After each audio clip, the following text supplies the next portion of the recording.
नमस्कार। राजस्थान की तमाम फटाफट खबरों में आपका स्वागत है। राजस्थान की खबरों के लिए आपसे निवेदन की यदि आपने हमारे चैनल को सब्सक्राइब नहीं किया तो कृपया करके राजस्थान की खबरों के लिए आपके अपने चैनल को सब्सक्राइब कर लें। आप सब्सक्राइब करते हैं तो हमें हिम्मत होती है सही और सच्ची खबरें आप तक पहुंचाने की। तो क्या है आज की बड़ी खबरें? पेपर लीक और धांधली के आरोपों में 3 साल से घिरी एसआई प्लाटून कमांडर भर्ती 2021 आखिरकार रद्द कर दी गई। राजस्थान लोक सेवा आयोग ने शुक्रवार को भर्ती निरस्त करने का आदेश जारी कर दिया।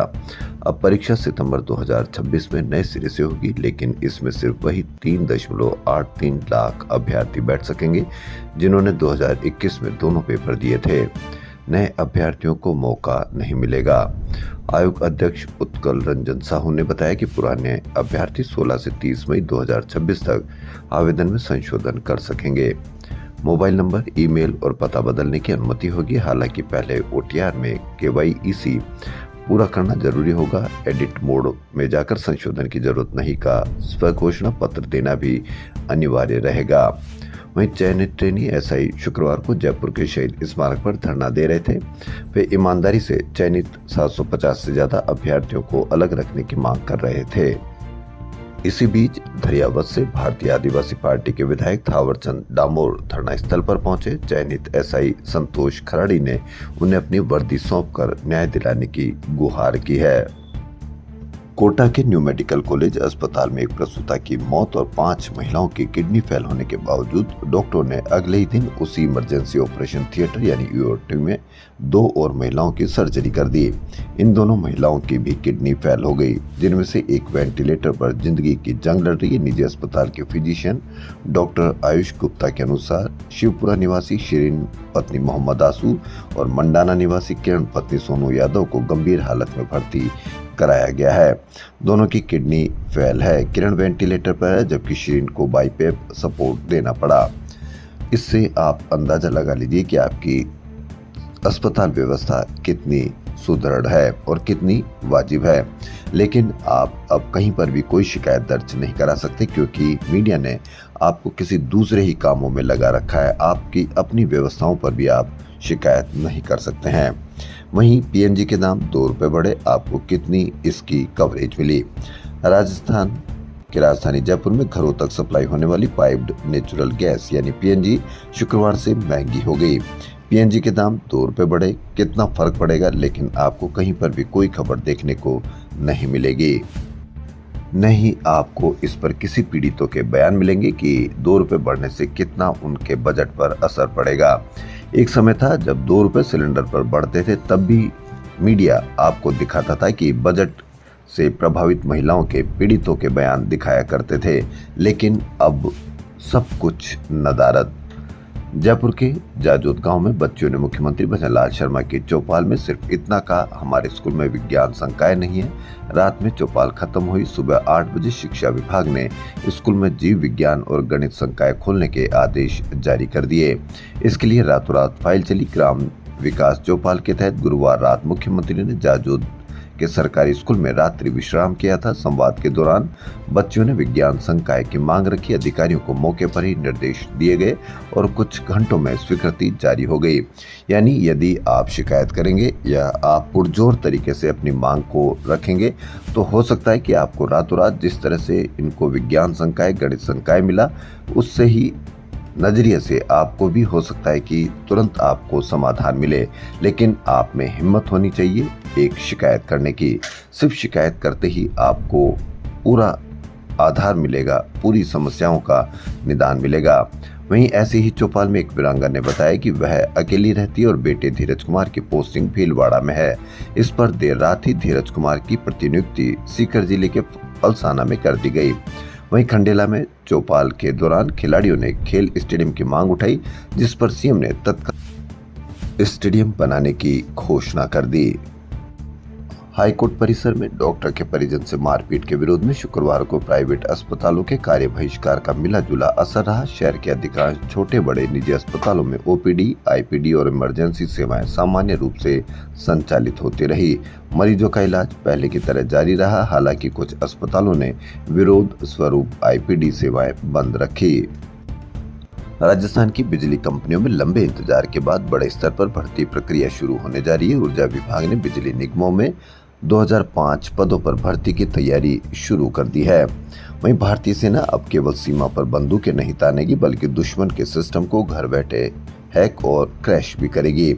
जयपुर में आयोजित ज्वाइंट कमांडर्स कॉन्फ्रेंस में रक्षा मंत्री राजनाथ सिंह ने भारतीय सेना के नए एथोस मिजाज की तस्वीर पेश की। जल जीवन मिशन घोटाले मामले में गिरफ्तार पूर्व जलदाय मंत्री महेश जोशी से शुक्रवार को एसीबी की एसआईटी ने करीब 8 घंटे तक पूछताछ की। राजस्थान रॉयल्स का आज मैच है। अब देखना यह कि कितनी जीत हासिल करती है, कितने अंतर से जीत हासिल करती है। राजस्थान रॉयल्स को 15,560 करोड़ रुपए में खरीदने के बाद उद्योगपति लक्ष्मी निवास मित्तल शुक्रवार को पहली बार जयपुर पहुंचे। वे बेटे आदित्य और पत्नी उषा के साथ सवाई मानसिंह स्टेडियम पहुंचे, जहां उन्होंने राजस्थान रॉयल्स की प्रैक्टिस देखी और खिलाड़ियों से मुलाकात की। राजधानी जयपुर में तेज रफ्तार थार गाड़ियों का कहर थमने का नाम नहीं ले रहा। खो नागुरियान इलाके में फिर तेज रफ्तार थार ने बाइक सवार युवक को उड़ा दिया, लेकिन आपको कहीं पर भी तेज रफ्तार थमने का नाम नहीं लेती। क्या आम जनता भी जरूरी है कि पुलिस चालान करे तभी आप रफ्तार को धीमा करेंगे? क्या आप में बिल्कुल भी नैतिकता मर चुकी है कि आप अपनी खुद के स्वयं से तेज रफ्तार को लगाम दे सके? लेकिन रोज प्रतिदिन किसी न किसी व्यक्ति को थार मार देती है, हादसे के रूप का नाम दिया जाता है, जबकि वह हत्या करता है, क्योंकि तेज रफ्तार चलाएगा और कोई सामने आएगा तो वह हादसा नहीं बल्कि हत्या है। तो तुरंत हत्या के मुकदमे दर्ज किए जाने चाहिए ताकि आम जनता को राहत मिल सके। राजस्थान रोडवेज अपने बेड़े को आधुनिक, आरामदायक और पर्यावरण अनुकूल बनाने की दिशा में बड़ा विस्तार करने जा रहा है।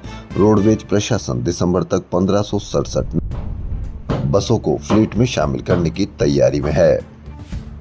झोटवाड़ा में सफाई के दौरान 2 श्रमिकों की मौत से जुड़े मामले में हाईकोर्ट की खंडपीठ ने सरकार से पूछा कि क्या सिविल लाइनों की सफाई के लिए रोबोटिक तकनीक काम में ले सकते हैं। जस्टिस पीएस भाटी व जस्टिस विनीत कुमार माथुर की खंडपीठ ने यह आदेश स्नेहांश फाउंडेशन की जनहित याचिका पर दिया। अब देखना यह है कि हाईकोर्ट के आदेश पर कितना निगम या कितने श्रमिक को रोबोट तकनीक का मदद मिलती है या रोबोट तकनीक की सहायता मिलती है। जयपुर में शनिवार और रविवार को अभ्यर्थियों की रेलम फेल रहेगी। दोनों दिन राजस्थान कर्मचारी चयन बोर्ड की ओर से भूगोल और विज्ञान विषय में 804 पदों के लिए लैब असिस्टेंट भर्ती परीक्षा होगी। कर्मचारी चयन बोर्ड अध्यक्ष आलोक राज ने बताया कि शनिवार को भूगोल की परीक्षा के लिए जयपुर में 64,000 अभ्यर्थी पहुंचेंगे, तो अगले दिन रविवार को विज्ञान विषय के लिए 90,000 अभ्यर्थी जयपुर में रहेंगे। मात्र 804 पदों के लिए 1 लाख से अधिक अभ्यर्थी जयपुर पहुंचेंगे। इससे आप बेरोजगारी का अंदाजा लगा सकते हैं। नालसा के निर्देश पर रालसा की ओर से शनिवार को हाई कोर्ट सहित अधीनस्थ कोर्ट में साल की दूसरी राष्ट्रीय लोक अदालत आयोजित होगी। भारत की विश्व विख्यात तकनीक जयपुर फुट अब कैरेबियाई देश त्रिनाद एवं टोबैगो में दिव्यांगों के जीवन में नई रोशनी फैलाएगी। त्रिनिदाद के पोर्ट ऑफ स्पेन में आज होगा जयपुर फुट केंद्र का आगाज। गुम मोबाइल रिकवरी के लिए चलाए जा रहे ऑपरेशन साइबर हंटर के तहत नॉर्थ जिले की तकनीकी व साइबर सेल ने 1 महीने में 590 मोबाइल बरामद किए, जिनकी कीमत करीब 1 करोड़ से अधिक बताई जा रही है। Directorate general of foreign trade यानी DGFT प्लेटफॉर्म पर फर्जी डिजिटल सिग्नेचर के जरिए करीब 400 करोड़ रुपए की साइबर ठगी करने वाले गिरोह के आरोपियों को रिमांड खत्म होने पर कोर्ट में पेश किया गया, जहां से उन्हें जेल भेज दिया गया। मामले में अब तक 9 आरोपियों को गिरफ्तार किया जा चुका है। बिरला ऑडिटोरियम जयपुर में महात्मा ज्योतिबा फुले की 200वीं जयंती पर आयोजित समारोह में मुख्यमंत्री भजनलाल शर्मा ने उन्हें समाज सुधार और राष्ट्र निर्माण का अग्रदूत बताया। ज्योतिबा फुले की 200वीं जयंती, हर ब्लॉक में ई-लाइब्रेरी, जिलों में आदर्श विद्यालय खुलेंगे, मुख्यमंत्री भजनलाल शर्मा का कहना है। तो हर ब्लॉक में ई-लाइब्रेरी यदि नहीं खुलती है तो आप अवश्य इसका ध्यान रखें ताकि आपके बच्चों का भविष्य ई-लाइब्रेरी से खुल सके। शुद्ध आहार मिलावट पर वार अभियान के तहत खाद्य सुरक्षा विभाग ने मुहाना मंडी स्थित cold storage messrs Aravali trade vision पर कार्रवाई कर 8,500 किलो सड़े गले व फंगस लगे फल व 1,500 किलो एक्सपायरी खजूर नष्ट करवाए। यानी आप खजूर खरीदते हैं तो वह हो सकता है कि एक्सपायरी हो, आप फल खरीदते हैं तो हो सकता है कि वो फंगस लगे हो और उनको साफ किया हुआ हो। तो इसलिए आप जब भी कभी ऐसे फल खरीदें तो आप अवश्य इस तरह की पूछताछ अवश्य करें, ताकि आपका और आपके बच्चों का शारीरिक स्वस्थ रह सके और इस तरह के सड़े गले फल आप ना खा सको। लेकिन आश्चर्य की बात है कि इतने होने के बावजूद भी 10,000 किलो होने के बावजूद भी आप कहीं पर भी मीडिया पर इस तरह की चर्चा कवरेज नहीं देख पाएंगे।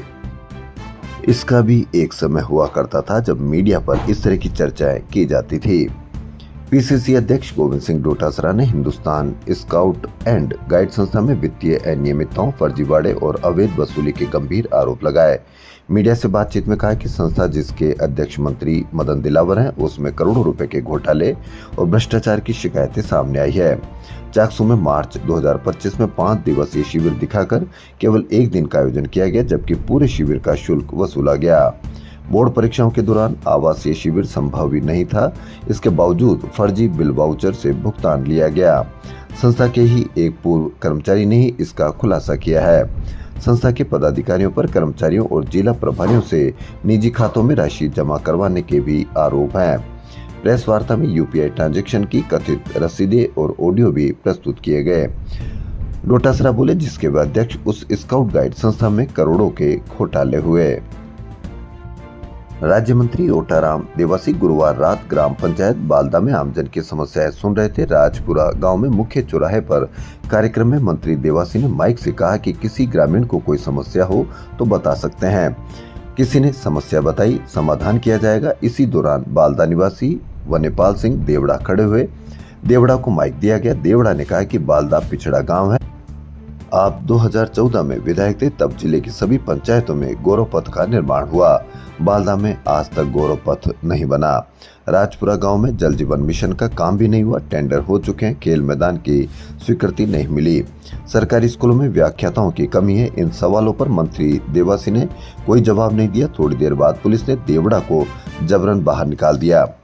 यानी आपके मीडिया कहीं पर भी इसकी चर्चा नहीं करेगा कि सवाल किया तो आपको बाहर क्यों निकाला गया।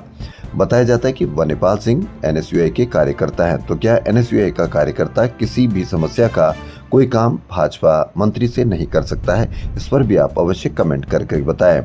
वनेपाल को बाहर निकालने जाने पर एनएसयूआई ब्लॉक अध्यक्ष पदम सिंह देवड़ा, छात्र अजमल पठान भी पहुंच गए। इस दौरान मंत्री जी के पीएसओ से उलझे, बाद में पुलिस ने मोर्चा संभाला।